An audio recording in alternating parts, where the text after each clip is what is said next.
C'est une bonne question. Mon père demeurait là.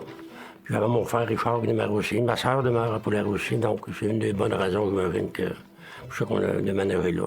On restait à l'ouest de la route. Puis quand j'avais à peu près 10 ans, on a déménagé à l'est de Poulari. Oui, mon père était arrivé, il s'avait marié, puis on avait une petite maison là, dans l'ouest, dans le rang dans l'ouest. Et oui, je suis né à Poulari le 16 octobre 1938. Aucun de mes parents est né à Poulari. Ma mère, c'était une Rancourt. Elle était née à Saint-Germain-de-Dorchester. Mon père, bien, il était né à Deville-Liouville. Il avait 5 ans là, quand il est arrivé ici.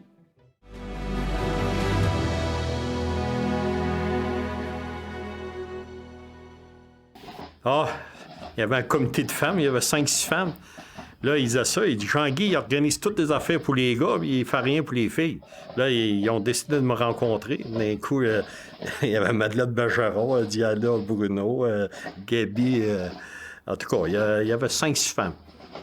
Fait que là, il me rencontre. Il dit moi, je suis bien prêt à vous aider. Il dit c'est quoi? Il dit regardez, les balles, ils jouent à la balle l'été, puis l'hiver, on joue au ballon-ballet. Ouais, mais. Il me semble que t'en fais plus pour les gars que les filles. Ben, moi, je suis prêt, je suis ouvert à tout. Elle dit on va partir un club de majorette. Parfait, moi, je suis prêt à vous aider, vous appuyer là-dedans. Parfait. Il était comme tangerine, l'orange, là. Il y avait du blanc. Il y avait des chapeaux, puis il y avait du blanc après. Tu sais, là, il y avait des chevaux qui marchaient en avant de nous. Ben, on marchait en arrière des chevaux. Puis on n'avait pas le droit de passer à côté. Fait qu'il fallait en éliminer 20. Ça, je pense, dans tous mes jobs, c'était la pire situation que j'ai vécue. Il fallait que j'en retire 20. Explique à la mère que je peux pas prendre sa fille.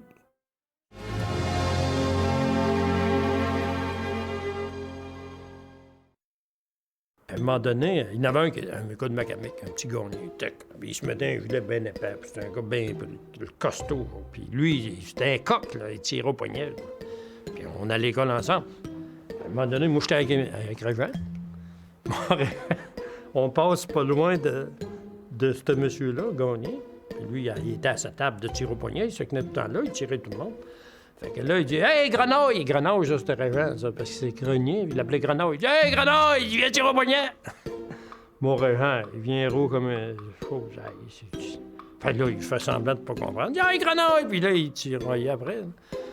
Fait que là, on continuait, nous autres, on s'en occupait pas trop. À un moment donné, puis moi, j'avais déjà tiré au poignet avec Régent. Il était fort en tabarnache.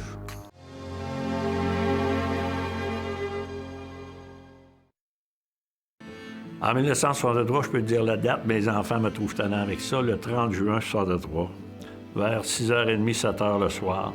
J'étais dans l'étable chez nous parce qu'il a manqué d'électricité, parce que ça avait commencé dans le bout de la Reine. Ça m'a brassé ce fois-là, là. Hein?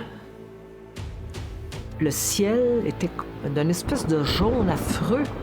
Puis il y avait comme une tension dans l'air. Je me souviens d'avoir vu une wagon levée dans les airs chez nous.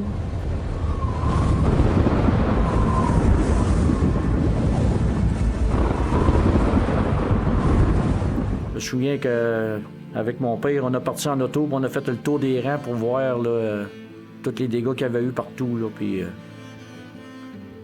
il y a des places qui n'avaient plus d'étable, on voyait juste les vaches. Là, il restait juste les places pour où les vaches étaient, puis il était là-dedans, puis plus rien sur le dos. Là. Ça avait brassé. Mais Pierre, il a été brûlé à Sainte-Rose, voisin de chez nous, quasiment en face du garage.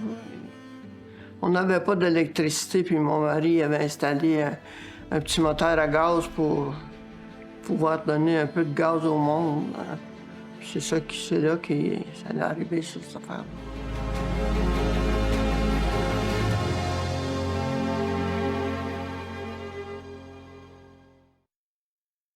Ghislain, ben oui. Il Il est décédé, quoi, en 85, lui? C'était un personnage marquant à Sainte-Rose aussi, là, parce que quand tu penses, lui, quand il était déjà journaliste dans le Journal de Montréal. Moi, dans ma vie, là, des hommes, je peux dire, des messieurs, là, tu sais, des messieurs là, qui ont fait leur marque, il n'y en a pas une tonne. Mais lui, ça n'était un. Il était jeune, là, il n'était pas âgé, mais s'il aurait vécu, si ça n'aurait pas arrivé, il aurait fait sa marque là, longtemps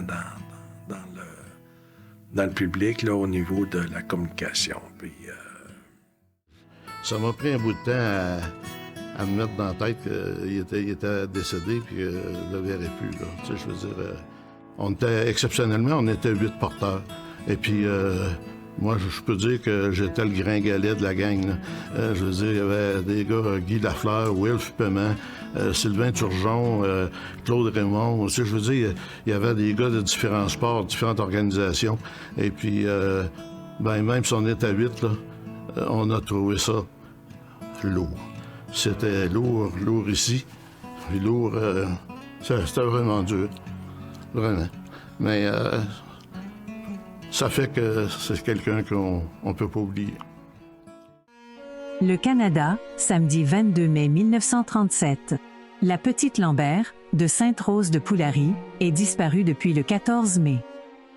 Les hommes du village organisent une dernière battue pour tâcher de retrouver une enfant de 4 ans disparue depuis plus d'une semaine.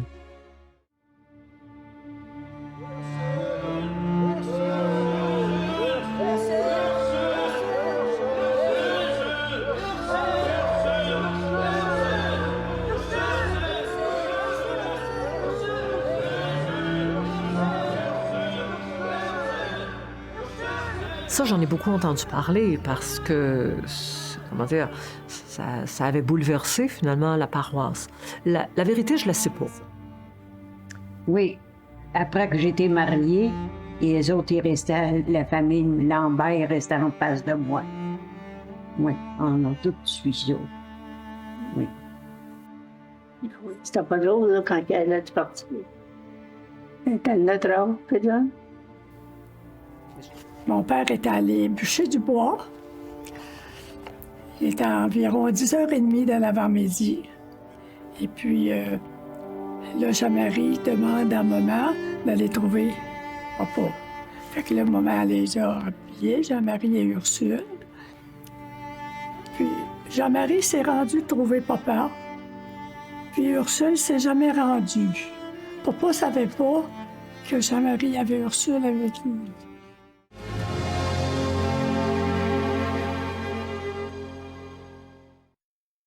Avec la gang de jeunes, on s'était dit, un jour, à Sainte-Rose, il va y avoir une aréna.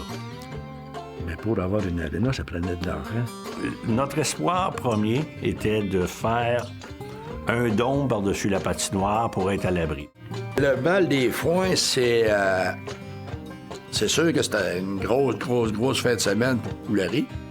Puis je me souviens, là, ça a tout le temps été des succès, le bal des foins. Là. Même si à la fin, c'était rendu quasiment trop gros. Là, on pouvait plus ralentir.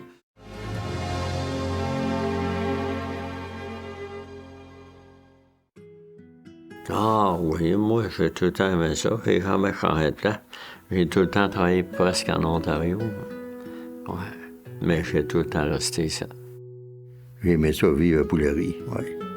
Le rythme de vie est bien différent de ce qu'on a en France. Les priorités, de manière générale, ne sont pas les mêmes. On est plus terre à terre, et puis moi, j'aime ça de façon... Bon, Poulary, moi, pour moi, c'est encore mon... C'est encore mon village, là. Moi, Poulary, c'est un petit village. J'ai eu la chance d'être au cœur du village. Moi, je pense que c'est un beau village, puis que ça vaut la peine d'en prendre soin, puis d'en garder notre identité.